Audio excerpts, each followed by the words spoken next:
Zambia کے دوسرے بڑے شہر کابوے میں صدر جارج ڈبلیو بش اور ان کی اہلیہ لورا بش نے ایک نیا ہیلتھ کلینک کھولا ہے جس کی خاصیت یہ ہے کہ یہاں خواتین میں سرویکل کینسر کو ابتدائی سطح پر ہی تشخیص کر کے اس کا علاج کیا جاتا ہے۔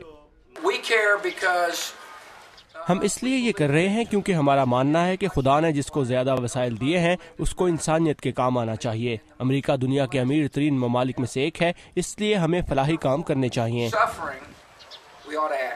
اپنے جارج ڈبلیو بش سینٹر اور شراکتی اداروں کے ذریعے سابق امریکی صدر نے $8.5 کروڑ امریکی ڈالر سرویکل کینسر کے پروگراموں کے لیے اکٹھے کیے ہیں۔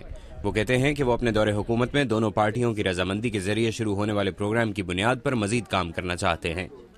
2003 میں صدر بش کے اقدام سے $15 ارب کی رقم سے علاج اور اینٹی ریٹرو وائرل ڈرگز لی گئیں تاکہ افریقہ میں HIV اور ایڈز میں مبتلا لاکھوں لوگوں کا علاج کیا جائے۔ سرویکل کینسر کے مریضوں کی تعداد کے اعتبار سے زامبیا اس وقت دنیا بھر میں دوسرے نمبر پر ہے۔ اس کی وجہ یہ ہے کہ زیادہ تر خواتین جنہیں کینسر ہے وہ HIV میں بھی مبتلا ہیں، جس کی وجہ سے ان کا نظام مدافعت کمزور ہو چکا ہے۔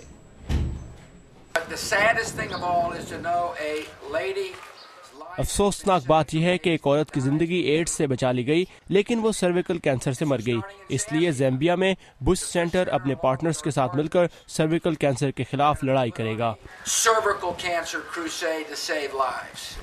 امریکہ میں صدر بش کے دور صدارت میں 11 ستمبر 2001 کے دہشت گرد حملوں، افغانستان اور عراق کی طویل جنگوں اور معاشی بحران پر اختلافی بحث جاری رہتی ہے، لیکن زامبیا اور افریقہ کے بیشتر ملکوں میں انہیں لوگوں کی زندگیاں بچانے کی وجہ سے یاد رکھا جاتا ہے۔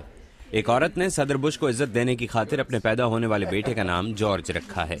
J Stephen Morrison Center for Strategic and International Studies میں ہیلتھ پالیسی سینٹر کے ڈائریکٹر ہیں۔ وہ کہتے ہیں کہ صدر بش تعریف کے حقدار ہیں کیونکہ انہوں نے 2003 میں ایڈز کو انسانیت کے لیے ایک آفت کے طور پر دیکھا، اور اگر وہ اس کے لیے کام نہ کرتے تو یہ پورے خطے کو متاثر کرتا۔ جب صدر بش آگے بڑھے اور کہا کہ ہم HIV ایڈز کے خلاف انسانی زندگیوں کو بچا سکتے ہیں اور معاشروں کو مستحکم کر سکتے ہیں، تو اس کی وجہ سیکیورٹی کے ساتھ اخلاقی ذمہ داری بھی تھی۔ سابق صدر بش کہتے ہیں کہ وہ دنیا بھر میں صحت کے مسائل پر کام جاری رکھیں گے۔ وہ اسے پیار کی مزدوری کہتے ہیں۔ برائن پیڈن کے ساتھ محمد عاطف، اردو VOA۔